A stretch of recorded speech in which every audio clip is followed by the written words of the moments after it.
జయ శ్రీరామ్. శుక్లాంబరధరం విష్ణుం శశివర్ణం చతుర్భుజం ప్రసన్నవదనం ధ్యాయేత్ సర్వవిఘ్నోపశాంతయే. రామాయ రామభద్రాయ రామచంద్రాయ వేధసే రఘునాథాయ నాథాయ సీతాయ పతయే నమః. వాల్మీకి రామాయణం శ్రీ పుల్లల శ్రీరామచంద్రుడు గారు తెనుగు చేసింది. అయోధ్యకాండ 40వ సర్గలో ఉన్నాం. 39వ సర్గలో శ్రీరామచంద్రుడు తల్లులందరి దగ్గర నుంచి అనుమతి తీసుకుంటాడు అరణ్యవాసానికి వెళ్ళడానికి. 40వ సర్గలో సీతారామ లక్ష్మణులు రథాన్ని ఎక్కి వనానికి బయలుదేరడం కనిపిస్తుంది. పిదప సీతారామ లక్ష్మణులు అంజలులు ఘటించి దీనులై రాజు పాదములు స్పృశించి నమస్కరించి ప్రదక్షిణము చేసిరి. రాముడును సీతయు దశరథుని అనుమతి పొందిన పిమ్మట దుఃఖాక్రాంతులై కౌసల్యకు నమస్కరించిరి. రాముడు కౌసల్యకు నమస్కారం చేసిన పిమ్మట లక్ష్మణుడు కూడా ఆమెకు నమస్కారం చేసి పిదప తన తల్లి అయిన సుమిత్ర పాదములు స్పృశించి నమస్కరించెను. తల్లి అయిన సుమిత్ర ఆ విధముగా నమస్కరించుతున్న తన కుమారుడైన లక్ష్మణుని శిరస్సుపై వాసన చూసి ఏడ్చుచు అతని హితమును కోరుచున్నదే ఇట్లు పలికెను. ఆ రోజుల్లో తల మీద వాసన చూడడం అంటే తల మీద ముద్దు పెట్టుకోవడం లాంటిది. కుమార, మిత్రులపై నీకున్న ప్రేమ అపరిమితం. నిన్ను భగవంతుడు అరణ్యవాసము కోసమే సృష్టించినట్లున్నది. ఏమాత్రము ఏమరిపాటు లేకుండా సోదరుడైన రాముని అరణ్యవాసమునందు కాపాడుచుండుము. కష్టములో ఉన్నను ఐశ్వర్యవంతుడై ఉన్నను ఈ శ్రీరాముడే నీకు పరమగతి. పెద్ద సోదరుని అనుసరించి ఉండుటనున్నదే లోకములో సత్పురుషులకు సమ్మతమైన ధర్మము. దానములు చేయుట, దీక్ష వహించి యజ్ఞములు చేయుట, యుద్ధములలో దేహములను పరిత్యజించుట అనున్నది మన వంశములో ప్రాచీన కాలము నుండి వచ్చుతున్న పద్ధతి కదా అని బోధించినది. వెళ్ళుము వెళ్ళుము అని మాటి మాటికి నీ పలుకుతూ రాముడే దశరథుడని భావించుము, సీతయే నేనని భావించుము, అడవి అయోధ్య అని భావించుము, నాయన సుఖముగా వెళ్ళుము అని చెప్పాను.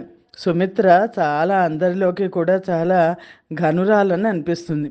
వినయవంతుడు, వినయము మర్యాద తెలిసినవాడు అయిన సుమంత్రుడు నమస్కరించి మాతలి దేవేంద్రునితో పలికినట్లు శ్రీరామునితో ఇట్లనెను. రాజకుమార రామ, నీకు క్షేమమగుగాక. రథమును ఎక్కుము. నీవు ఎక్కడికి వెళ్ళవలెనని చెప్పెదవో అక్కడికి శీఘ్రముగా నిన్ను తీసుకొని వెళ్ళదను. నీవు 14 సంవత్సరములు అరణ్యములో ఉండవలెను కదా. కైకేయి ఆజ్ఞాపించిన విధమున ఆ సంవత్సరములు నీవు ప్రారంభించవలెను అని పలికెను. ఎంత తొందరగా మొదలు పెడితే అంత తొందరగా పూర్తవుతుంది అని. సుందరాంగి అయిన సీత అలంకరించుకొని సంతోషించుతున్న మనస్సుతో సూర్యుని వలె ప్రకాశించుతున్న ఆ రథమును ఎక్కెను. పిమ్మట రామలక్ష్మణులు కూడా బంగారముచే అలంకరించబడి మండుచున్న అగ్నివలె ప్రకాశించుతున్న ఆ రథమును శీఘ్రముగా ఎక్కిరి. భర్తను అనుసరించి వెళ్ళుచున్న సీత కొరకై దశరథుడు ఆమె వనములో ఎంతకాలము ఉండవలనో లెక్క చూచి వస్త్రములను ఆభరణములను ఇచ్చెను. ఆ సోదరుల ఉపయోగమునకై అనేకమైన ఆయుధములను, కవచములను, డాలు, హస్తకవచము మొదలగు వాటిని రథములో ఉంచి సుమంత్రుడు సీతారామ లక్ష్మణులు రథమెక్కినట్లు చూచి వాయు వేగము వంటి వేగము గల అశ్వములను ధైర్యముతో తోలెను. చిరకాలము నివసించుటకై రాముడు అరణ్యమునకు బయలుదేరగానే ఆ నగరమంతయు శోకాక్రాంతమయ్యెను. జనులందరూ తమ బలమును కోల్పోయిరి. అప్పుడు ఆ పట్టణములో గజములు, ఏనుగులు మదించి కోపముతో చెలరేగినవి. గుర్రములు సకిలించుట ప్రారంభించినవి. ఈ విధముగా గొప్ప ధ్వనితో ఆ పట్టణమంతయు వ్యాకులమైపోయినది. బాల వృద్ధాది సహితముగా ఆ పట్టణములోని జనులందరూ మిక్కిలి దుఃఖితులై ఎండకు బాధపడువారు నీటివైపు పరుగెత్తునట్లు రాముని వెనకనే పరిగెత్తిరి. ఆ జనులందరూ రామునికి పక్కను వెనుకను గుమిగూడి అతనికి అభిముఖులై కన్నీళ్లతో నిండిన ముఖములతో గట్టిగా ధ్వని చేయుచూ ఇట్లు పలికిరి. సారథి, గుర్రములు లాగి మెల్లగా వెళ్ళుము. మేము శ్రీరాముని ముఖమును చూడవలెను. ఇటుపై దీనిని చూచుటకు మాకు శక్యము కాదు. దేవతా కుమారుని వంటి శ్రీ కుమారుడు అరణ్యమునకు వెళ్ళుచున్నను కౌసల్య హృదయము బద్దలు కాలేదు. నిజముగా అది ఇనుముతో చేసినది. సీత ధర్మనిరతురాలై సూర్యుని కాంతి మేరు పర్వతమును విడవకుండునట్లు భర్తను విడవకుండా అతనిని నీడవలే అనుసరించుచూ వెళ్ళుచున్నది. ఈమె కృతార్థురాలు.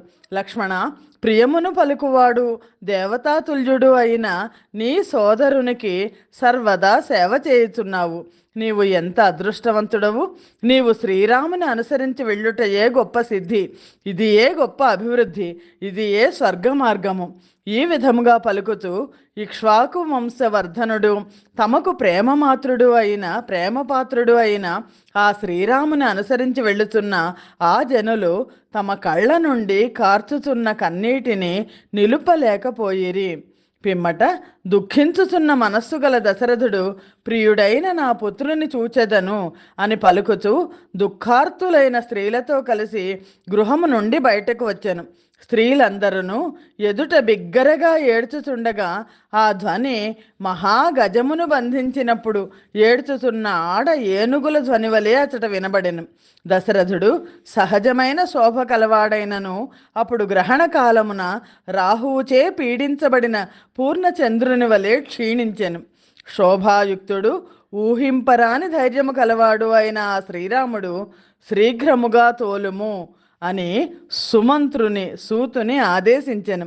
ఆ సమయమునందు తొందరగా తోలుము అని శ్రీరాముడు, నిలుపుము అని పౌరులను ఈ సూతునితో చెప్పగా అతడు మార్గమునందు ఆ రెండు పనులను చేయజాలకపోయెను. రాముడు బయలుదేరిన సమయమునందు జనుల తొక్కిడిచే రేగిన భూపరాగము, ఆ భూధూళంతా రేగిందిట. పౌరుల కన్నీళ్లు పడి అణిగిపోయాను. రాముని ప్రయాణ సమయమునందు ఆ నగరవాసులందరూ కన్నీళ్లు కార్చుచు హాహాకారములు చేయుచు మూర్ఛ పొంది చాలా పీడితులైరి. చేపల తాకిడికి కదలిన పద్మముల నుండి నీళ్లు కారినట్లు స్త్రీల నేత్రముల నుండి దుఃఖము వలన కలిగిన కన్నీరు స్రవించెను. ఒకే విధమైన మనస్సుతో ఈ విధముగా దుఃఖించుచున్న పౌరులనందరినీ చూచి దశరథుడు దుఃఖాక్రాంతుడై మొదలు నరికిన చెట్టు వలె పడిపోయెను. అంతలో చాలా దుఃఖార్తుడై క్షీణించిపోవుచున్న దశరథుని చూచి జనులు చేసిన హాహాకార ధ్వని రామునికి వెనక నుండి వినవచ్చెను. ఆ జనులలో కొందరు అయ్యో అయ్యో రామా అని అరచిరి. కొందరు అయ్యో రామమాత అని అరిచిరి. ఈ విధముగా అరుచుచు ఆ జనులు స్త్రీలతో నిండిన అంతఃపురము కూడా ఏడ్చునట్లు చేసిరి. రాముడు వెనుకకు తిరిగి చూడగా తన వెంట వచ్చుచున్న దుఃఖాక్రాంతుడై తిరిగిపోవుచున్న మనస్సు గల తల్లి తండ్రి కనబడిరి. ధర్మ పాశముచే కట్టబడిన ఆ శ్రీరాముడు పాశముచే కట్టబడిన గుర్రపు పిల్ల తన తల్లిని సరిగా చూడజాలనట్లు ఆ తల్లిదండ్రులను సరిగ్గా చూడజాలక ఓరకంట మాత్రమే చూచెను. సుఖమునకు అలవాటు పడిన వారు, దుఃఖం అనుభవించుటకు తగని వారు, వాహనమునకు తగినవారు అయిన ఆ తల్లిదండ్రులు కాలి నడకతో వచ్చుచుండగా చూచి తొందరగా నడువుము అని శ్రీరాముడు సారథిని ప్రేరేపించెను. రాముడు అంకుశముచే పీడించబడిన ఏనుగు వలె బాధపడుచు దుఃఖమును కలిగించు తల్లిదండ్రుల అవస్థను చూడలేకపోయాను. లేగదూడయందు ప్రేమగల ధేనువు ఇంటికి తిరిగి వచ్చి కట్టబడి ఉన్న తన లేగదూడ వైపుకు పరిగెత్తునట్లు కౌసల్య తన కుమారుని వైపు పరిగెత్తెను. కౌసల్య ఆ విధముగా ఏడ్చుచు రథము వైపు పరిగెత్తుచుండెను.